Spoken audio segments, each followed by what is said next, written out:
এই আচারটা না সারা বছর ভালো থাকবে, কোনো রকম রোদে দেওয়া ঝামেলা ছাড়াই, কোনো রকম কেমিক্যাল ভিনেগার ছাড়াই সারা বছর ভালো থাকবে। তো কিভাবে তৈরি করলাম বন্ধুরা, সেই ভিডিওটাই তোমাদের সাথে শেয়ার করতে যাচ্ছি। নমস্কার বন্ধুরা, আমি জ্যোৎস্না মল্লিক। আমার পল্লী জননী কুক সেন্টারে নতুন একটা পর্ব দেখার জন্য সবাইকে জানাই স্বাগতম।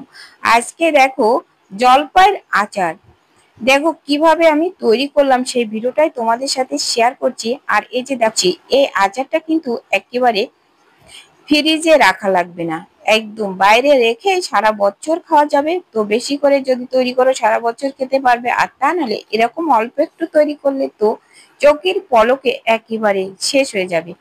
কারণ একবার যে খাবে তার মনই ভরবে না, বারবার চেয়ে চেয়ে খাবে।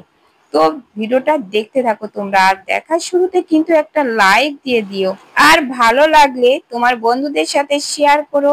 আর নতুন বন্ধুরা চ্যানেলটা সাবস্ক্রাইব করে পাশে থাকা বেল আইকনটিতে ক্লিক করে রেখো। এই যে দেখো জলপাই, জলপাইগুলো কিন্তু কাঁচা জলপাই আমি ঘরে রেখে দেওয়ার পরে কিন্তু এভাবে মানে পাকায় নিয়েছি, মানে সেদ্ধ করব না, আমি কিন্তু জলপাইগুলো সেদ্ধ করিনি, এমনি কাঁচা। তো দেখো দু একটা কালার এখনো সবুজ আছে। তো দেখো মানে জলপাই পেকে গেলে, সেদ্ধ করলে যেমন কালার হয়, পেকে গেলেও এরকম হয়। তো দেখো সব জলপাইগুলো কিন্তু পেকে গিয়েছে ঘরে থেকে। তো আমি ঘরে রেখে পাকায়ে আমি জলপাইয়ের আচার তৈরি করি, গতবারও কিন্তু দিয়েছিলাম, তোমরা চাইলে কিন্তু সে ভিডিওটাও দেখে নিতে পারো। তো আমি এখানে জলপাই সেদ্ধ করিনি এই কারণে, কারণ জলপাই সেদ্ধ করলে এর ভিটামিন কিন্তু বের হয়ে যায়, প্রচুর পরিমাণে ভিটামিন সি থাকে। তো জাল করলে এর সেদ্ধ করলে ভিটামিনটা চলে যাবে, এজন্য আমি সেদ্ধ করে ফেলে দিইনি। তোমরা হয়তো বলতে পারো যে ঘরে রেখে দিলে পচে নষ্ট হয়ে যাবে, না একদম পচবে না, দেখো ভিতরটা কেমন রয়েছে, জলপাই পাইগুলো পচবে না। যদি মনে করো যে তাহলে তোমরা অনেক সময় অনেক একটা দুটো করে পাকে, তখন তোমরা সেগুলো বেছে বেছে ফ্রিজে রেখে দিতে পারো, একদম ঠিক আছে, কোনো নষ্ট হয়নি। আমি কিন্তু 2-3 দিন রেখে দেওয়ার পরে কিন্তু এরকম পেকে গেছে। আর এই যে দেখো আমি কিছু মশলা নিয়েছি, মশলাগুলো আমি ভেজে এবার গুঁড়ো করে নেব। তো দেখো এখানে জিরে নিয়েছি 2 চামচ, আর দেখো শুকনো লঙ্কা নিয়েছি কয়েকটা, 1 চামচ ধনে নিয়েছি, ডালচিনি নিয়েছি, আর এলাচ নিয়েছি, লবঙ্গ নিয়েছি, নিয়েছি গোলমরিচ আর মৌরি।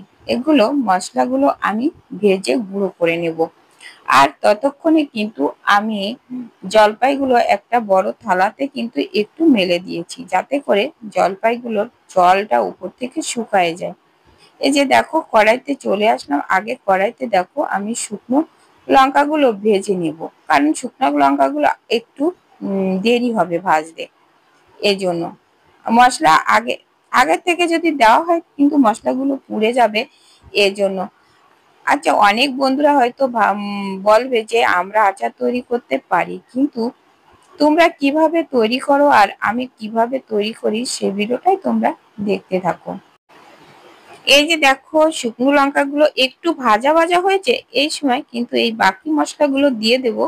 এই যে আগে এই যে গরম মশলাগুলো, লবঙ্গ, দারুচিনি, এলাচগুলো দিয়ে দিলাম, দিয়ে এগুলো একটু নেড়ে চেড়ে নিয়ে তারপরে এই যে দেখো ধনেগুলো দিয়ে দিলাম। ধনেগুলো কিন্তু একটু দেরি হয় ভাজতে, তো এগুলো একটু নেড়ে চেড়ে ভেজে নিচ্ছি। এগুলো একটু হালকা আছে ভেজে নিতে হবে, ভেজে নিয়ে এই যে বাকি মশলাগুলো দিয়ে দিলাম। একটু মৌরি, 1/2 চামচ মতো মৌরি দিয়েছি, আর 2 চামচ জিরে দিয়েছি, আর 1 চামচ গোলমরিচ। সে গোলমরিচগুলো দিয়ে একসাথে এবার ভেজে নিব। আর এটা ভেজে নিতে হবে কিন্তু একেবারে লো আছে, তা না হলে কিন্তু মশলাটা পুড়ে যাবে, আর মশলাটা যদি পুড়ে যায় কিন্তু একেবারে খাবার স্বাদটা নষ্ট হয়ে যাবে। তো দেখো হয়ে গেল আমার নেড়ে চেড়ে ভেজে নেওয়া, এবার নামিয়ে নিয়ে আমি গুঁড়ো করে নেব অফ ক্যামেরায়। এগুলো আমার ভাজা হয়ে গেছে, এবার নামিয়ে আমি এগুলো গুঁড়ো করে নেব। আর এদিকে দেখো এই যে থালাতে আমি তুলে রেখেছি ধুয়ে, একটু গায়ের জল শুকায় গেলে এগুলো দেখো গায়ের জল একেবারে শুকায় গেছে বললে চলে। তো যাতে জল না থাকে সেইভাবে করতে হবে। এবার এগুলো আমি সব এইভাবে হাত দিয়ে দিয়ে একটু ভেঙে নেব। দেখো, তোমরা চাইলে কিন্তু এর আটিগুলো ফেলে দিতে পারো। তো আমার ছেলে মেয়েরা বলেছে যে আটি ফেলা লাগবে না, আটিগুলো চুষে খেতে ভালো লাগে। তো আটি এভাবে থাকছে, অবশ্য আটির গায়ে কিছু থাকে না, তারপরেও আমি আটিগুলো ফেললাম না ওদের কথা অনুযায়ী। তো দেখো, এইভাবে সবগুলো আমি হাত দিয়ে ভেঙে নেব। আমি কিভাবে আজকের এই জলপাইটা তৈরি করছি ঠিক তোমরা এইভাবে তৈরি করে দেখো, একদম নষ্ট হবে না।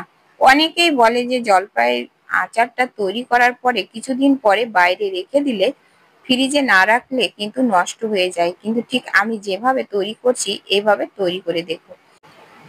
এখন তো বাজারে প্রচুর পরিমাণে জলপাই পাওয়া যাচ্ছে, আর কম দামে। আরো কয়েকদিন পরে কিন্তু আরো বেশ কম দামে পাওয়া যাবে। আর তাছাড়া যে জলপাইগুলো বড় বড় হয়েছে না, ওইগুলো কিন্তু মানে ঘরে এনে রাখার সাথে সাথে 2 দিন পরে কিন্তু সুন্দর পেকে যাবে। আর এদিকে দেখো, সবগুলো বেছে নিয়ে আমি গ্যাসের কাছে চলে এলাম, কড়াই বসিয়ে দিয়েছি। আর এবার একটু পরিমাণ মতো তেল দিয়ে দিলাম, যেহেতু আমার এখানে 1.5 কেজি জলপাই আছে, তার জন্য একটু বেশি তেল দিয়ে দিলাম। আন্দাজ মতো দিয়েছি, মনে হয় 1 কাপ হবে, মনে হয় কি হবে না, যাই হোক মেপে দিইনি, আন্দাজ মতো দিয়েছি, তোমরা তোমাদের হিসাব মতো দিও। আর এখানে দেখো শুকনো লঙ্কা দিয়ে দিলাম। একটু তেল গরম হলে তো দিয়েছি, বেশি কড়া হলে কিন্তু সাথে সাথে শুকনো লঙ্কাগুলো পুড়ে যাবে। এবার দেখো, একটু নাড়াচাড়া করে আমি দিয়ে দিলাম পাঁচফোড়ন। তো পাঁচফোড়নটা দিয়ে দেখো গেজা হচ্ছে এখনো। তো পাঁচফোড়নটা দিয়ে একটু নাড়াচাড়া করে এবার আমি এর ভিতরে দিয়ে দেব, দেখো গেজাগুলো কিন্তু মরে গেছে, তো দিয়ে দিলাম দেখো সেই চেপে রাখা জলপাইগুলো সব। তো দেখো, এখানে 1.5 কেজি মতো জলপাই আছে আমার। সবগুলো আমি কিন্তু এই আচার তৈরি করব, কিন্তু 2 রকমের এখান থেকে তৈরি করব। কিভাবে করি তোমরা কিন্তু দেখতে থাকো, কেউ কিন্তু স্কিপ করবে না। স্কিপ করলে খেতে ভালো লাগবে না, তো বুঝতেও পারবে না যে কিভাবে আমি তৈরি করলাম, কখন কি দিলাম। আর সারা বছর কিন্তু রেখে খেতে পারবে না। তো দেখো, এবার দিয়ে আমি নাড়াচাড়া করব। এবার দেখো, নাড়াচাড়া করে আমি এবার দিয়ে দেব স্বাদ মতো লবণ। এখানে আমার 1.5 কেজি জলপাইয়ের জন্য আমি 1.5 চামচ লবণ দিয়ে দিলাম। লবণটা দিয়ে এবার ভালো করে মিশিয়ে নেব। তো তোমরা কিন্তু চাইলে হলুদ দিতে পারো, আমি কিন্তু হলুদ দেব না। তো চিনি দিয়ে আমি এটা করবো, আমি এতে হলুদ দেব না। এখানে আমি 1.5 কেজি জলপাইয়ের জন্য 1/2 কেজি চিনি দিয়ে দিলাম। তোমরা তোমাদের মিষ্টি যেমন খাবে সেইভাবে পরিমাণ মতো দিয়ে দেবে। তবে 1.5 কেজিতে 1/2 কেজি চিনি দিলে, মানে আমার মনে হয় এর থেকে বেশি চিনি দিলে অনেক বেশি মিষ্টি হয়ে যাবে, সেটা খেতে ভালো লাগবে না। একটু টক টক থাকলে কিন্তু খেতে ভালো লাগে। এবার দেখো, চিনিটা দিয়ে কিন্তু এরকম ভাবে নাড়তে থাকতে হবে। আর আঁচটা কিন্তু মিডিয়ামে রেখে দিতে হবে। তো একেবারে হাই না, একেবারে লো না, মিডিয়ামে রেখে এরকম ভাবে জাল করতে হবে। আর চিনিটা যখন গলতে থাকবে তখন একটু নরম হয়ে যাবে। এবার কিন্তু বেশ সময় ধরে কিন্তু জাল করতে হবে, যাতে কোনোভাবে জলীয় ভাব না থাকে। জলীয় ভাব থাকলে কিন্তু এটা নষ্ট হয়ে যাবে।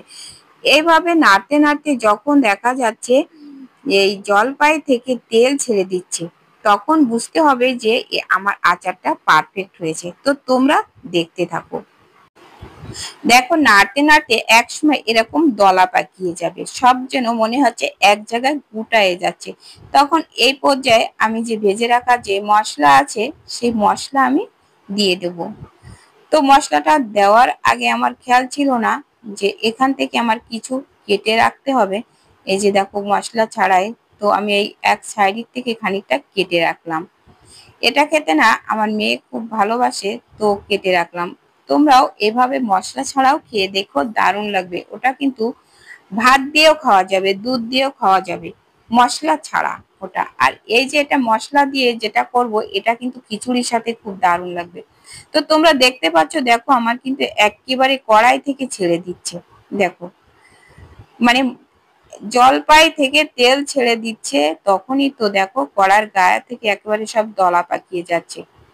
তো এ পর্যায়ে তো বুঝতে পারছো যে এ পর্যায়ে কিন্তু আমি এবার নামিয়ে নেব। নামিয়ে নেওয়ার মতো হয়ে গেছে। এই যে দেখো বন্ধুরা, আমি নামিয়ে নিয়েছি মশলাটা দিয়ে, মানে একটু ভালো করে মিশে এই যে নামিয়ে নিয়েছি। দেখো একটা তেল তেল ভাব এসেছে। এইভাবে যদি তোমরা তৈরি করো না, একদম সারা বছর খেতে পারবে, একদম নষ্ট হবে না, কোনো ফ্রিজেও রাখা লাগবে না। তো বন্ধুরা, এই যে দেখো নামিয়ে নিয়েছি। তো এটা কিন্তু এবার ঠান্ডা করে কাচের বয়মে আমি তুলে রাখবো। তো ফ্যানের নিচে এটা রেখে দিলে কিন্তু আর কি ঠান্ডা হয়ে যাবে দ্রুত, তখন কিন্তু বয়মে তোলা যাবে। তো বন্ধুরা, আজকের ভিডিওটা কেমন লেগেছে কমেন্ট করে জানাতে কিন্তু ভুলো না। আর এতক্ষণে লাইক দিতে ভুলে গেলে তো একটা লাইক করে দিও, আর বন্ধুদের সাথে শেয়ার করো। আর নতুন বন্ধুরা আমার চ্যানেলটা সাবস্ক্রাইব করে পাশে থাকা বেল আইকনটিতে ক্লিক করে রেখো, তাহলে পরবর্তী ভিডিও আপলোড হলে নোটিফিকেশন অতি সহজে পেয়ে যাবে। আর পেয়ে যাবে এত সুন্দর সুন্দর রান্নার রেসিপি, অজানা অনেক টিপস। তো বন্ধুরা, এবার ঠান্ডা করে আমি কাচের বয়মে তুলে নেব। তো বন্ধুরা, আজ এ পর্যন্ত। দেখা হবে পরবর্তী ভিডিওতে। ততক্ষণে তোমরা ভালো থেকো, সুস্থ থেকো। নমস্কার বন্ধুরা।